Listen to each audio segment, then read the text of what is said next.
ലോകം മുഴുവൻ ആകാംക്ഷയോടെ കാത്തിരുന്ന ചരിത്ര നിമിഷങ്ങളായിരുന്നു അമേരിക്കയുടെ ഭരണസിരാ കേന്ദ്രമായ വാഷിംഗ്ടണിൽ ഇന്നലെ അരങ്ങേറിയത്. ചരിത്രം തിരുത്തിയ ഭൂരിപക്ഷത്തിൽ ജയിച്ച് അമേരിക്കയുടെ 47ാമത് പ്രസിഡന്റായി ഡൊണാൾഡ് ട്രംപ് സത്യപ്രതിജ്ഞ ചെയ്ത് അധികാരമേറ്റ ശേഷം ആദ്യമായി നടത്തിയ പ്രസംഗം എല്ലാ അർത്ഥത്തിലും പ്രാധാന്യമുള്ളതായിരുന്നു. ക്രൈസ്തവാഭിമുഖ്യവും ദേശീയതയും മൂല്യങ്ങളും ഉയർത്തിപ്പിടിച്ച വലതുപക്ഷ തീവ്ര ആശയങ്ങളുടെ വക്താവായ ട്രംപ് അമേരിക്കയ്ക്ക് ഒരു പുത്തൻ ദിശാബോധം നൽകിക്കൊണ്ട് ഒരു പുതിയ അമേരിക്കയെ ലോകത്തിന്റെ മുൻപിൽ അവതരിപ്പിക്കാനുള്ള ശക്തമായ ആഹ്വാനങ്ങളായിരുന്നു നൽകിയത്.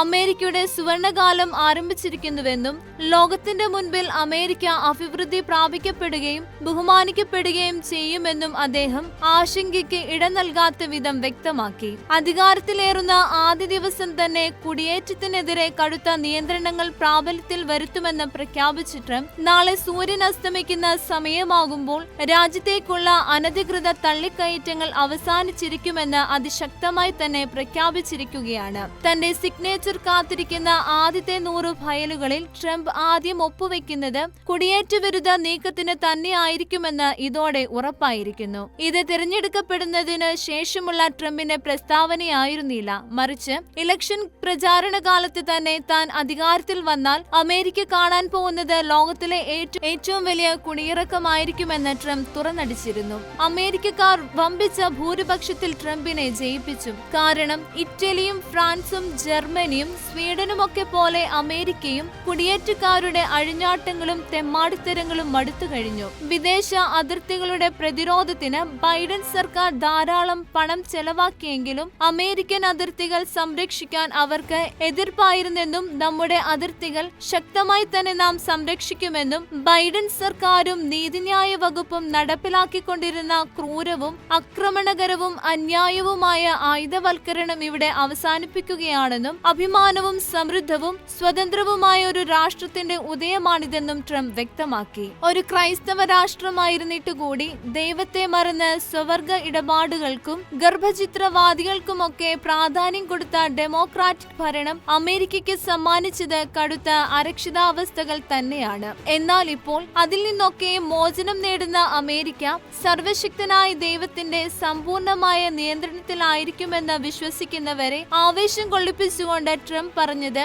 അമേരിക്ക ഇനി ഒരിക്കലും ദൈവത്തെ മറക്കുകയില്ല എന്നായിരുന്നു. മുമ്പ് തന്നെ LGBTQ ഇടപാടുകളെ കടുത്ത ഭാഷയിൽ വിമർശിച്ചിരുന്ന ട്രംപ് അമേരിക്കയിൽ ഇനി ദൈവം രൂപം കൊടുത്ത സ്ത്രീയും പുരുഷനും തമ്മിലുള്ള വിവാഹബന്ധം മാത്രം മതിയെന്ന് ശക്തമായി തന്നെ പ്രസ്താവിച്ചിരുന്നു. ഇപ്പോഴിതാ അമേരിക്കയിൽ സ്ത്രീ പുരുഷൻ എന്നിങ്ങനെ 2 ജെൻഡർ മാത്രം മതിയെന്നും LGBTQ+ സമൂഹങ്ങളെ ഒരു കാരണവശാലും അംഗീകരിക്കത്തില്ലെന്നും ഊന്നി പറഞ്ഞിരിക്കുകയാണ്.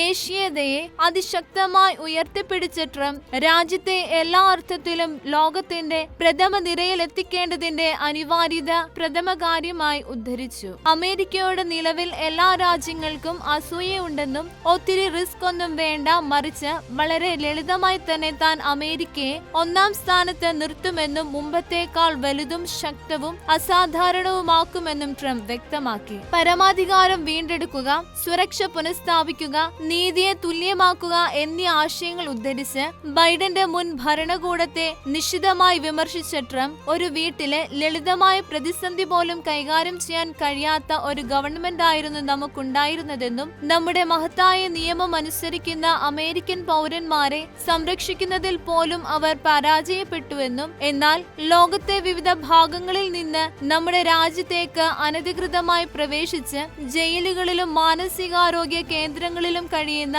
ധാരാളം അപകടകാരികളായ കുറ്റവാളികൾക്ക് അവർ അഭയവും സംരക്ഷണവും നൽകിയെന്നും കുറ്റപ്പെടുത്തി. എന്നാൽ നമ്മളിപ്പോൾ ദേശീയ വിജയത്തിന്റെ ആവേശകരമായ ഒരു പുതിയ യുഗത്തിന്റെ തുടക്കത്തിലാണെന്നും മാറ്റത്തിന്റെ വേലിയേറ്റം രാജ്യത്തെ കീഴടക്കുകയാണെന്നും ലോകമെമ്പാടും സൂര്യപ്രകാശം ചൊരിഞ്ഞ് മുമ്പെങ്ങുമില്ലാത്ത വിധം ഈ അവസരം അമേരിക്ക മുതലെടുക്കുമെന്നും ട്രംപ് പറഞ്ഞു. നോർത്ത് കരോലിനയിൽ വീശിയടിച്ച ചുഴലിക്കാറ്റിനെയും കാലിഫോർണിയയിലെ കാട്ടുതീയെയും കുറിച്ച് പരാമർശിച്ച ട്രംപ് അടിയന്തര സേവനങ്ങൾ പോലും നടത്താൻ ശേഷിയില്ലാതിരുന്ന ഭരണകൂടമായിരുന്നു ബൈഡന്റേതെന്ന് വ്യക്തമാക്കി. അത്തരം പിടിപ്പുകേടുകൾ നിമിത്തം വ്യക്തികൾക്കും സമൂഹങ്ങൾക്കും വലിയ നഷ്ടങ്ങളുണ്ടായി. പ്രമുഖരായ പലരും ആ ദുരിതങ്ങൾക്കിരയായി. അനേകം വീടുകളും സ്ഥാപനങ്ങളും നശിച്ചു. അതൊന്നും സംഭവിക്കാൻ പാടില്ലാത്തതായിരുന്നുവെന്നും ഇനി ഞങ്ങൾ അതൊന്നും അനുവദിക്കുകയില്ലെന്നുമുള്ള ട്രംപിന്റെ പ്രസ്താവന ആവേശത്തോടെയാണ് ജനം ഏറ്റെടുത്തത്. 250 വർഷത്തെ അമേരിക്കൻ ചരിത്രത്തിലെ ഏതൊരു പ്രസിഡന്റിനേക്കാളും താൻ പരീക്ഷിക്കപ്പെടുകയും വെല്ലുവിളിക്കപ്പെടുകയും ചെയ്യപ്പെട്ടെന്നും